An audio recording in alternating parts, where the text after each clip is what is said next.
Have you found yourself being more fearful and anxious lately than usual? If so, you may enjoy this webinar because what I will be doing in this webinar is giving you tips and tools for transcending that fear. And I know personally that these work because not too long ago, I got caught up in that web of fear that is surrounding our planet right now because of this pandemic. And I found that, contrary to the way it normally works for me, I had to really work at transcending that fear.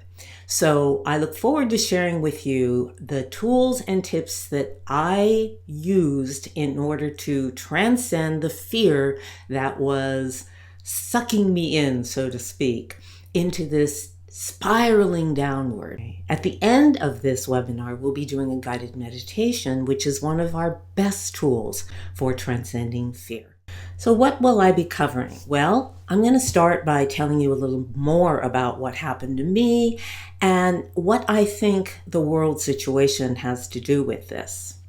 So then we're going to talk about 7 things that you can do, practical steps you can take if you find yourself caught in the grip of fear, as I was.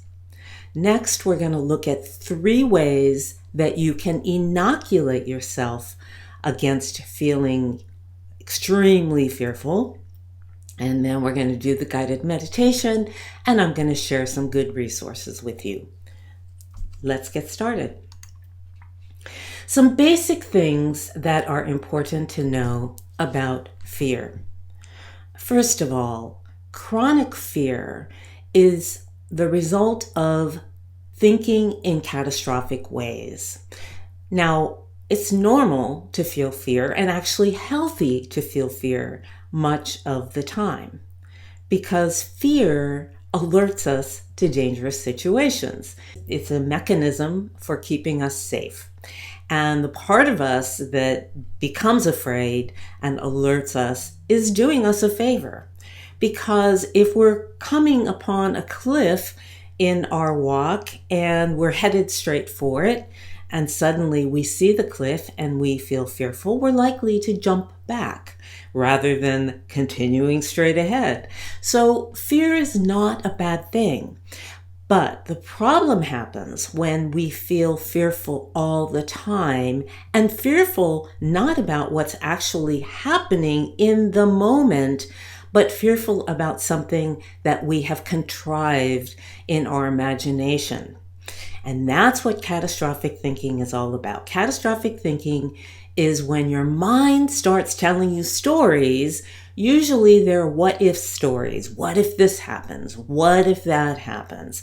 So in my case, the chronic fear came about from having these images, these horrific images of people I love dying of COVID-19. And what happens when we have these kinds of catastrophic thoughts is the more of them that we entertain, the more powerful they become and the more of them that we have. So it's like spiraling downward into this deep pit of fear. And I felt myself falling into this pit of fear. And usually when that happens, and of course I'm normal and I have irrational fears now and then like everyone else, usually I'm able to bring myself out of it pretty easily. Not the case when this happened to me just a few weeks ago. Rather, I found that some of the things that I was trying had no positive effect at all over time. They might work for an hour or 2 hours, but shortly after that, the negative fears were back again. And this is because right now, it's like there's this pool of fear in the world because so many people are experiencing these fears. And actually, all of us really are interconnected. We are all one. Quantum physicists are discovering that we all share the same field. In fact, they are discovering that we are connected to everything and everyone in the entire universe. We're all interconnected in this vast field of consciousness. And so that field of consciousness right now for humanity is filled with fear.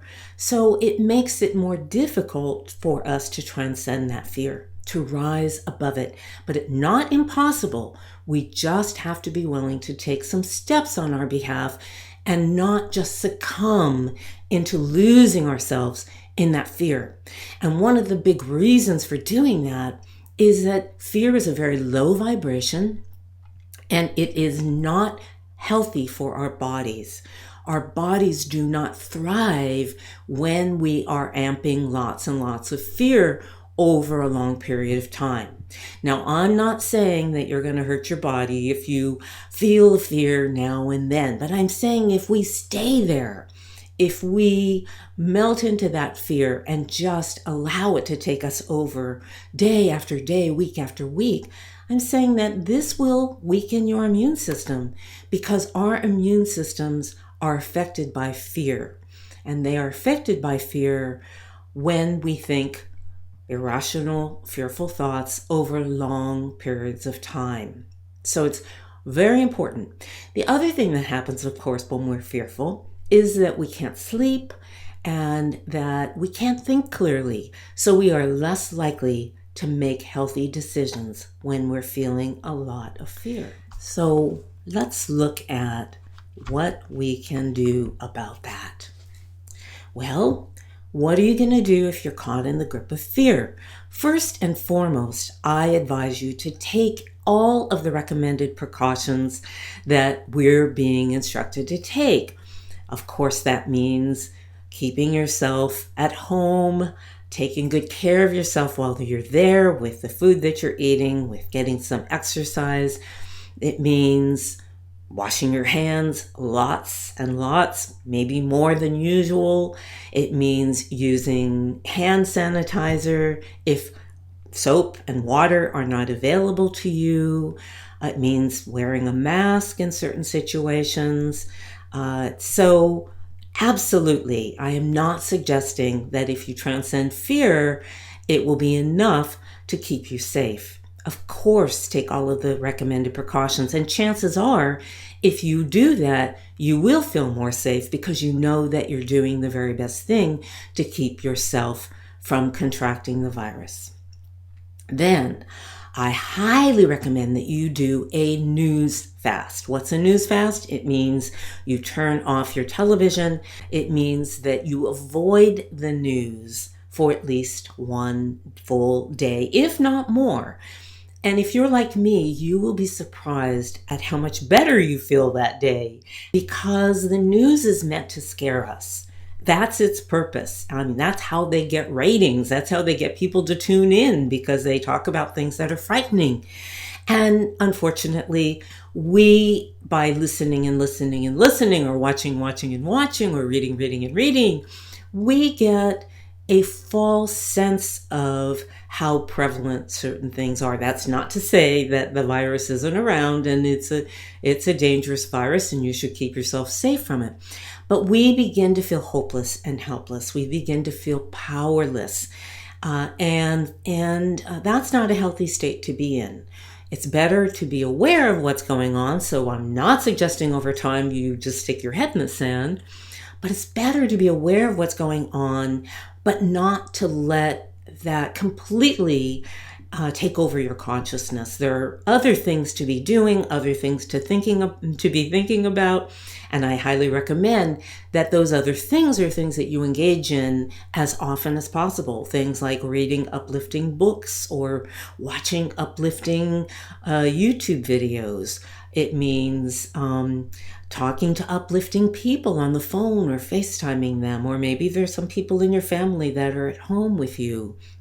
It means looking at our uplifting art or listening to uplifting music. There are so many things that can uplift us, and it is choosing these uplifting activities as opposed to those that make you fearful and those that make you feel stressed and those that make you feel hopeless and helpless.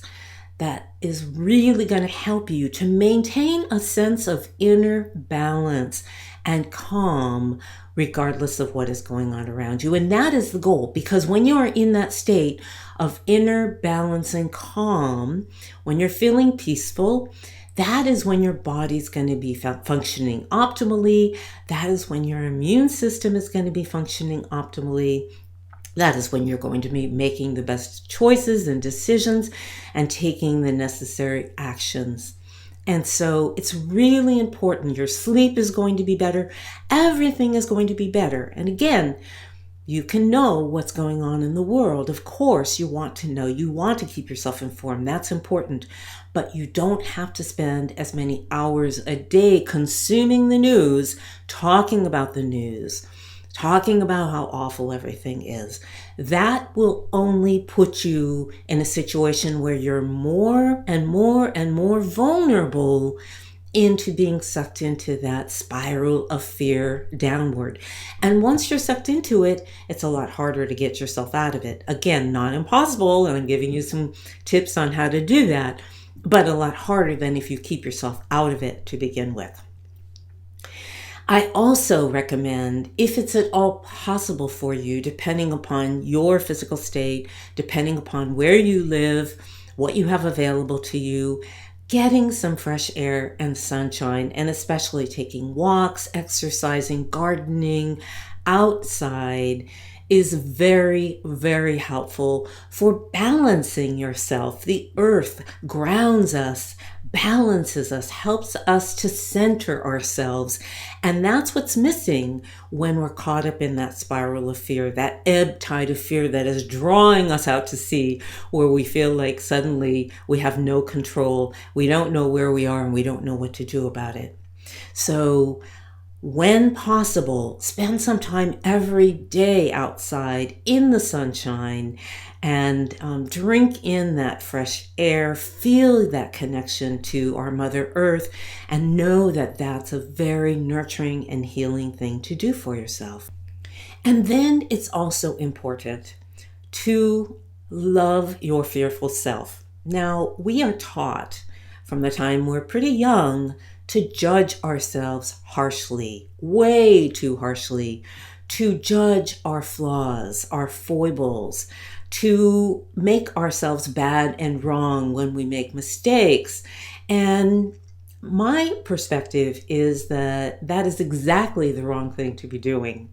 My perspective is, as a psychotherapist for over 35 years, as somebody with a doctorate in psychology, as somebody who's also studied a lot of spirituality and spiritual approaches and a lot of things about healing, I know that the number one thing we can do to help ourselves and to heal ourselves is to love ourselves, and to love not only the beautiful things about ourselves, our strengths and our gifts and our wonderful qualities, and we all have them, but to love also the dark sides of our personalities, to love our fearful selves, for example, to love the parts of us that feel hopeless and helpless, that fear, that feel stressed out, that maybe don't make the best choices, the parts of us that maybe reach for that candy bar or that drink or turning on the TV to numb ourselves from what we're feeling rather than actually feel our feelings, which is a healthy thing to do. So that we can actually heal them, change them, uplift them. And so the first step is to love yourself, to stop and press the off button when you notice that you're judging yourself harshly, calling yourself names, talking to yourself, thinking about yourself in negative, harsh, demeaning ways. Whatever we love, we can more easily transform and let go of. And so, believe it or not, by loving your fearful self, by talking to your fearful self in your head as you would a child that you love, or as you would anyone that you love, you are actually, as you would a best friend, for example, by doing that, you are actually helping to calm that fear down within you, and even taking the lead in helping that fearful self to think and feel in different, new, and better ways. So, engaging in self love is a very beautiful, powerful, important thing to do. And if that's hard for you to do, just take baby steps. Maybe put your hands on your heart and just talk to yourself for a few minutes as you would a best friend. Maybe say to your body, I love you. I love you. I appreciate you. I'm very grateful for what you do for me. Or talk to your fearful self and say, hey, I understand this is really a scary time. I understand why you're feeling so frightened. I understand why you feel lost and afraid and alone. And I'm here to help you. So that's an important thing to do. We're going to practice some of that when we do our guided meditation in a few minutes. And then I also recommend that you practice acceptance. And acceptance is really coming to terms with the fact that you don't have control right now. Our egos, our minds, if you will, like to have control because they see that as a way of keeping us safe. So they're always striving to predict and control the future. And when they can't predict and control it, kind of freaks them out. And so they start thinking about the worst case scenario, which are catastrophic thoughts. In order to kind of cover their bases, they say to themselves, our minds say, well, gee, if I don't know what's going to happen, let me prepare for the very, very, very worst. And unfortunately, our bodies don't know the difference between what we're imagining as the worst or what's really happening as the worst. And so our bodies respond as if it's already happening. And in doing that, those chemicals it releases begin to weaken our immune system and flood our minds so that we're not able to think clearly and affect our sleep and all of the other things we've talked about. So the first step to getting over that process of trying to predict and control is to have acceptance that we don't have control right now, that no one knows what's going to happen. This is a time that is unlike any other we've ever lived through, and we have to just trust that we've handled difficult situations before, and you have handled difficult situations before, many, many of them perhaps that you feared very much, that turned out just fine. Trusting that whatever comes, you will handle it, and you will handle it well to the best of your ability, and it will be okay, no matter what. That doesn't mean you're going to like what happens. It doesn't mean it's always going to be a good thing from a different perspective. But it means life does involve sometimes misfortunes, tragedies, things that we don't want to have happen, sometimes happen to us. And we have to deal with those things. And that's a part of being human. We share that with everyone else on this earth. No one goes through this earth life without having some rainfall, so to speak, as I think there's a song that talks about that. And that's okay, because we can just do the best we can in coping. We don't wish for that. We don't want bad things to happen, but sometimes they do. Catastrophic thinking does not prevent you from having them happen. In fact, they almost make it more likely, because you're not going to be your best self, and you are going to be more susceptible to disease if you continue your catastrophic thinking. So the best thing to do is have some acceptance that I don't have control. I will stay in the present moment and deal with it, because when I'm using catastrophic thinking, I'm not focused in the present, and that's where my attention is needed. What do I need to do in this moment? What do I need to do in this day? What do I choose to do in this moment and the next and the next and the next? And what can I do in this moment and the next and the next and the next that will ultimately benefit me and hopefully benefit the people around me as well? And then I recommend that you practice being the witness to your mind and your emotions. In other words, our consciousness is who we really are. You are not your mind and you are not your emotions. You are pure consciousness. You are awareness. And so when you focus on witnessing your mind and your emotions, when you focus on doing that in a curious and non-judgmental way, you automatically weaken your mind's ability to pollute you with fear. You weaken your emotions' ability to take you over with these strong negative feelings just by witnessing your mind and emotions. And many of you have probably taken classes in mindfulness meditation that teach you more about how to do that. And if you haven't taken those classes, and there are mindfulness classes online, that would be a very worthwhile use of your time right now to learn how to be more mindful so that you don't get sucked in to your mind's catastrophic thoughts and the emotions that are triggered by those catastrophic thoughts. And then lastly, a very, very deep practice is to decide, you know what, right now, lots of old stuff is getting triggered in me. And indeed, it is in all of us. These events are triggering lots of old, unhealed emotions and memories and beliefs that lie dormant within us until something in our lives trigger them.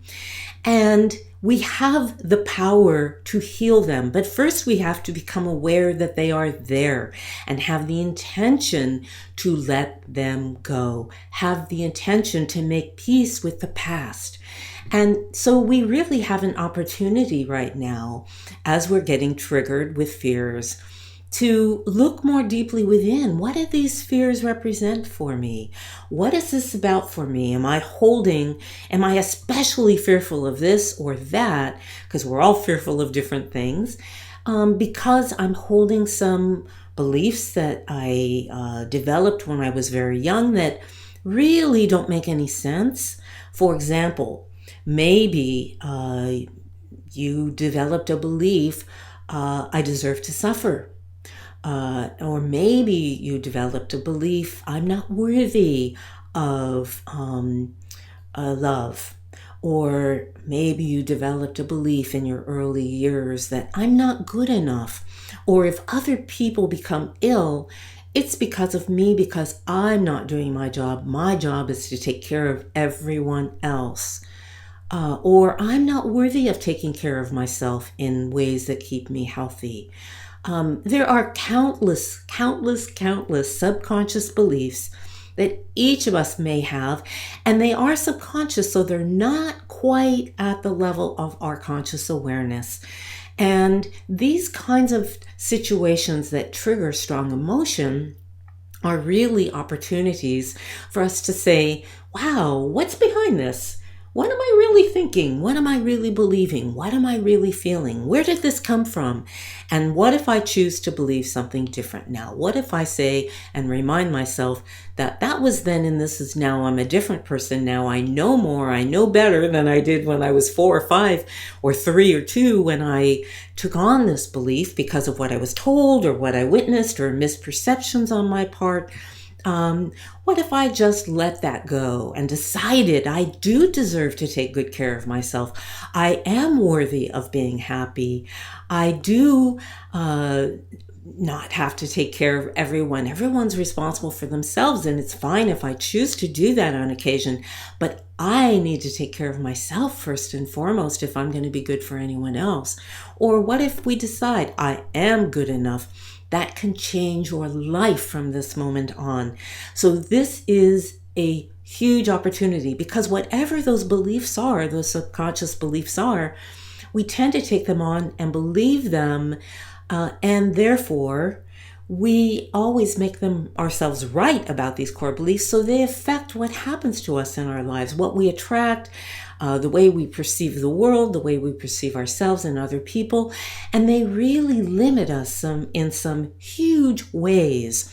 So this is an opportunity for you to become aware of what those are and to heal them, to change them, to release them, to liberate yourself from old imprisoning ways of thinking and feeling about yourself and your life, or the world in general, or about other people. So what can you do to inoculate yourself from fear? Well, keep your focus on the present moment. As soon as we leave the present moment, that's when you are susceptible to catastrophic thinking, because catastrophic thinking aren't about the present at all. Catastrophic thoughts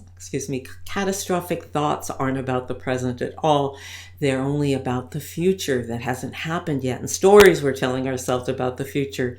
So bringing yourself back to the present moment and saying, in this moment, is everything okay? Asking yourself that question. And that question can be profound, because we can get so caught up in our thoughts that we forget none of it's really happening, and we get all worked up about it. And just coming back to, in this moment, is everything okay? And you know what? 99% of the time, your answer is going to be yes. This moment is absolutely fine. Nothing is wrong in this moment. I have enough toilet paper. I have enough food. I have loving people in my life by phone or in present. So I'm not saying that sometimes you're not going to have hardships, and sometimes the answer will be, well, not quite. But then the next question is, okay, what do I need to do about that? If anything, right now, instead of spending your time focused on thinking about projecting yourself into a future that has not happened yet. And then practicing feeling grateful. Grateful feelings are some of the highest vibrational feelings you can have. So are love and peace. And a lot of us have learned about keeping a list of things we're grateful for at the end of the day. I recommend expanding that, and actually, before you even get out of bed in the morning, think about one or two or three things then you feel grateful for, and feel the feeling of gratitude. Now, that's important because a lot of us think gratitude in our heads, but we're not actually feeling the feeling. And it's the feeling that changes your vibration and brings your vibration up to a higher place, a place that is helping your body to strengthen your immune system. The more grateful you feel, the more your body is able to keep your immune system strong and healthy. Because gratitude, feeling gratitude in your heart, affects your entire physical system. It recalibrates everything in your body, every system in your body, so that those systems are functioning optimally. So feeling grateful. Start your day feeling grateful. Look for opportunities to feel grateful about the littlest things. There might be a beautiful flower that you see, or a lovely song that you hear on the radio. It might be the smile of somebody you love, or it might be feeling grateful for that four-legged friend that you have wagging its tail, or keeping you company as you sit and read. So feeling grateful, very, very powerful way to inoculate yourself from fear. And lastly, meditating daily. And it's always a good thing to meditate, and there are lots and lots of different forms of meditation, and whichever form you feel comfortable with is perfect for you. There's no one right way to meditate.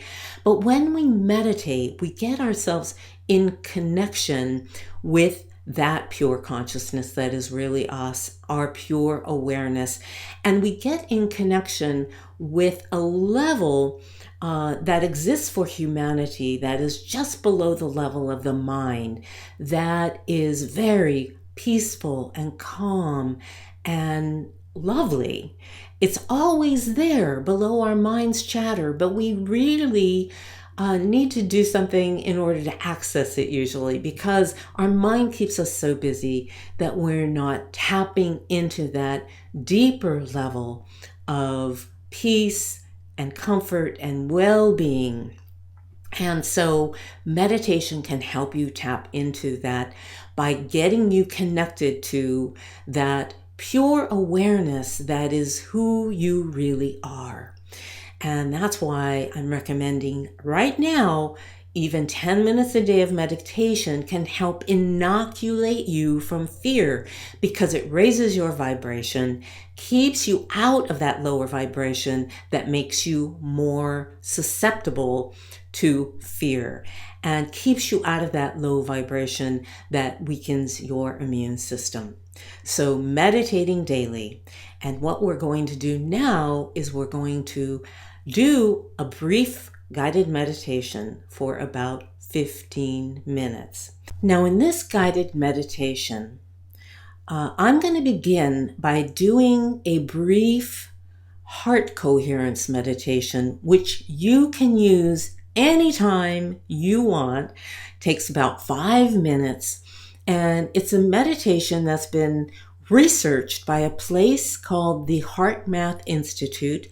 I give you the website information for the HeartMath Institute on the resource page, which follows. And so you will be able to access that. And by the way, I'm also giving you all of the slides that go with this. So I should have told you that earlier. You really don't have to take notes on this presentation if you're interested in referring back to it. So the HeartMath meditation is called the Heart Coherence Meditation. And it has been found when we engage in this short guided meditation called the Heart Coherence Meditation that we actually synchronize all of the systems of our body so that they are functioning coherently, all together, in harmony for our highest good, for our health and well-being. It's a beautiful meditation, and it just involves going into your heart center and feeling gratitude. So I think that you're going to like it very much.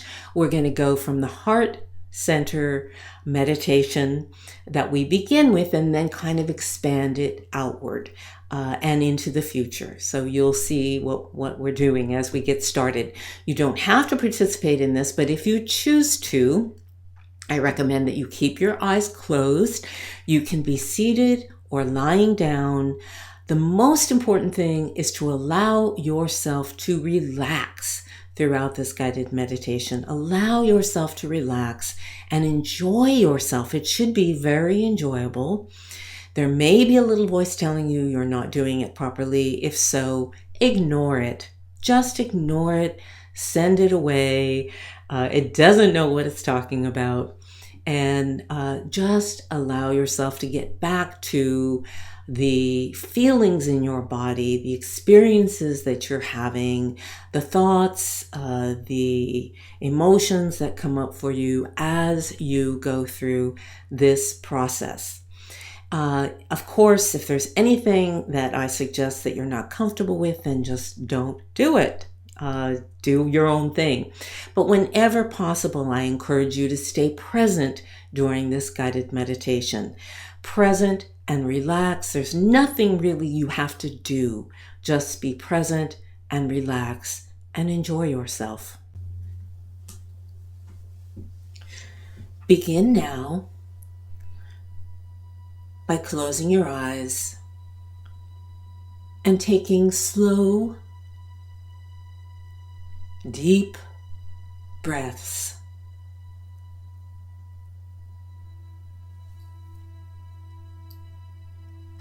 Make these breaths a little slower and a little deeper than normal.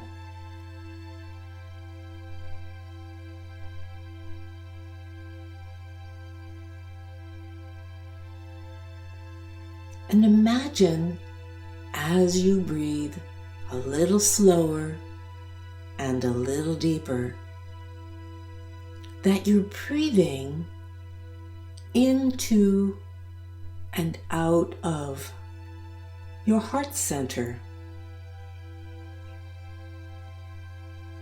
This is the area around your heart. Notice as you breathe into it slowly, deeply.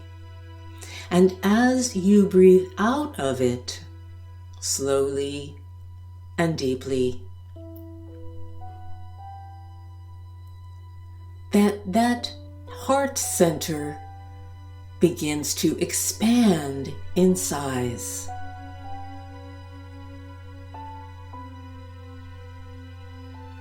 You might feel the expansion. You might get a picture of the expansion. Just sense it. Or you might feel nothing at all. Or see nothing at all. Because each of us is different. And the way you experience this guided meditation is perfect for you.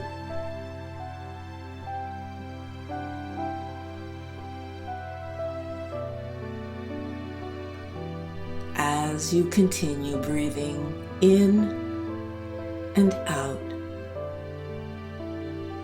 notice the coolness of the air going into your nostrils and going all the way down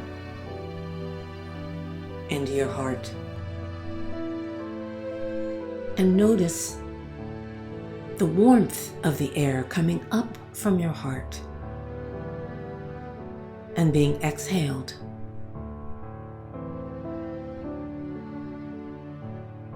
Very good. And now, I encourage you to get an image of a place, a person, a thing, a pet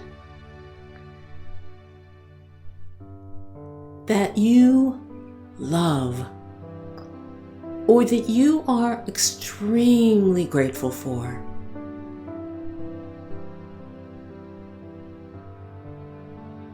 Again, it can be an event, something that happened to you in the past, distant or recent past. It can be any person, alive or deceased, someone you know or someone you know of. It can be a thing, an object. It can be a beloved pet, a place that you've been to that you absolutely love. And practice feeling that gratitude and that love in your heart. Allow the seeds of love and gratitude to take root and grow as you focus on this thing, person, place, event that you love and appreciate very, very much. And then feel the love and gratitude growing stronger and stronger as you focus on it.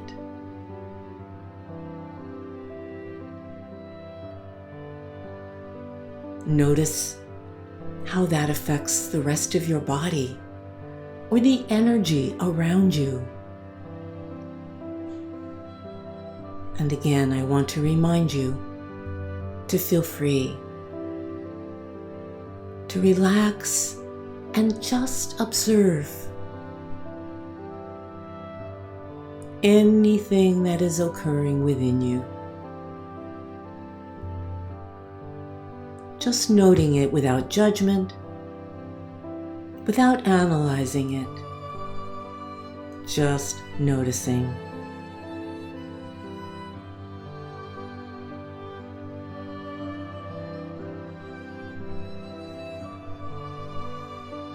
And then, notice what happens if you allow that energy that is in your heart to begin to spread throughout your entire body.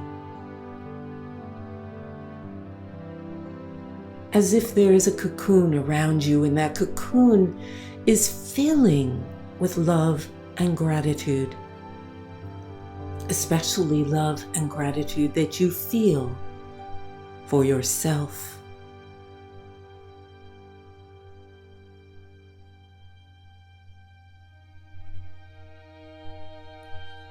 Indeed, perhaps you want to send some gratitude to your physical body, appreciating all that it does and has done for you, appreciating how it has enabled you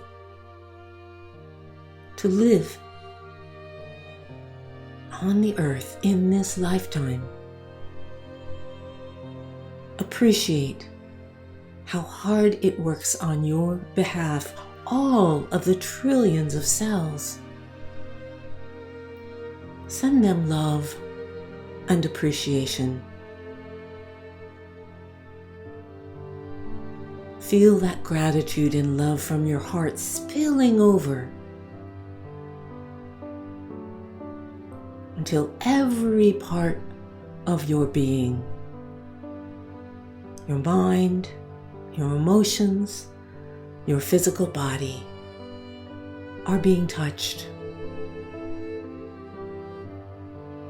Feel all parts of you responding as if there is a gentle blanket of love, of gratitude, of peace descending upon you. There's nothing to do but enjoy the sensations, the feelings, the images, whatever this evokes for you. It's absolutely okay.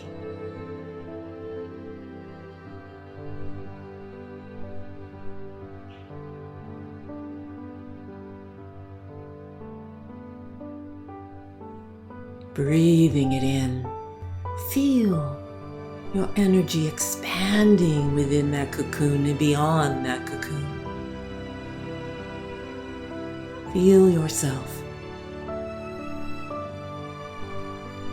opening to even more love and gratitude. Perhaps inviting your spiritual team on the other side of the veil to fill your energy field with their love and gratitude for you. Or if you would prefer, imagine your own greater self filling your energy field with love and gratitude for you.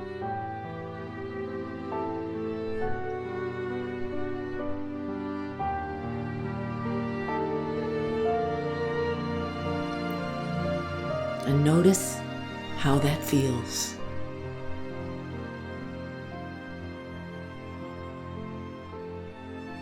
And now, I encourage you, if you are willing, to send that love and gratitude out into the future. And you don't have to identify a specific time or place. But imagine it going wherever your future self and whenever your future self needs it most.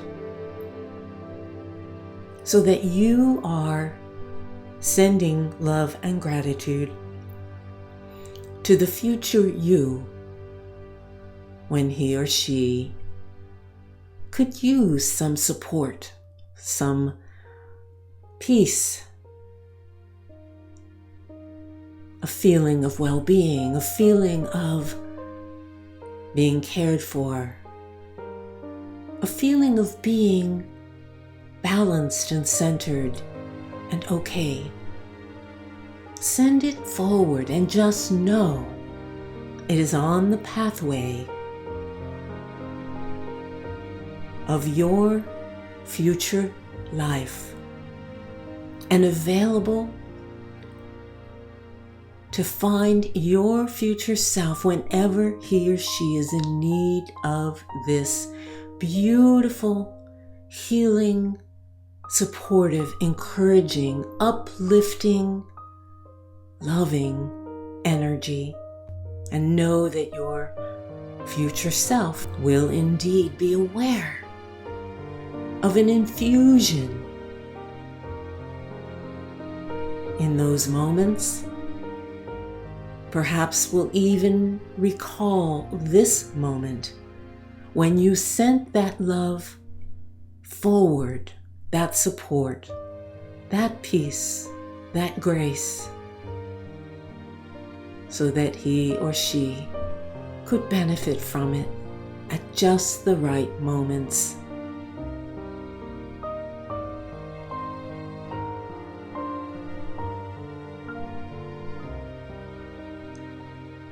You can feel free to stay in this meditation for as long as you wish, or if you are ready, I invite you to bring your awareness back to this time and space reality, to open your eyes and feel clear-headed, fully refreshed, and completely alert. Taking time now, taking all the time you need to come back fully and completely. Notice how you are feeling and be aware that you just gave yourself a gift. The gift of inoculating yourself from fear and panic and anxiety. The gift of love and gratitude for someone very important, someone very special, someone who is completely deserving of it, and that would be you. And here, I just want to mention a few websites that you may find helpful. There is my online school called transformationu.net. I have a free class called It's All About Your Vibe. You may want to take if you're interested in learning more about raising your vibration, about keeping your vibration in the zone, what I call the abundance zone. But by abundance, I'm talking about every kind of abundance: health and wellness, vitality, love, wonderful life experiences, freedom, more time, creative inspiration. So that's something to check out if you're interested. And then the Heart Math Institute is at heartmath.com. They're the ones that came up with the heart coherence meditation. We began our meditation with a 5-minute heart coherence meditation.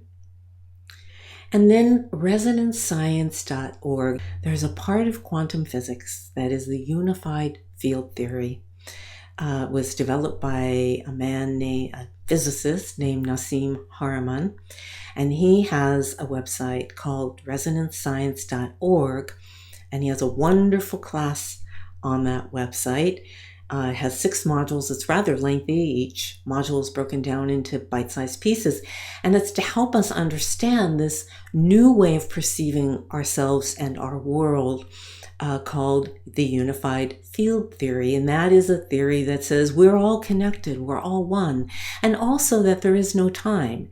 And that means your future self exists now, as does your past self. That means that the energy you just sent to your future self will reach your future self, because it all happens in the now. Now, that's impossible for us to wrap our human minds around, but that is what quantum physicists are discovering about time, about interconnectedness. And it's very exciting because this is opening the door to lots of wonderful new developments in science and technology. So you might want to check out Nassim Haramein's class And right now, as I'm filming this, the class is free.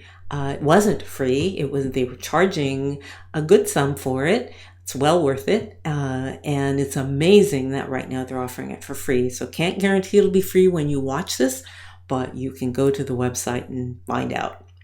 And then selfcompassion.org is a website developed by Dr. Kristen Neff, a psychologist who has done a lot of research on self-compassion and how helpful it is if we learn not to have high self-esteem, but to have high levels of self-compassion, and how that's different from self-esteem. And it's very different because we're not judging ourselves when we have self-compassion. We're judging ourselves. In order to have self-esteem, we have to compare ourselves to other people. That's not the case when we experience self-compassion. So you might want to check out her website. She has lots of good information about developing greater self-compassion. Well, folks, I have greatly appreciated your being here.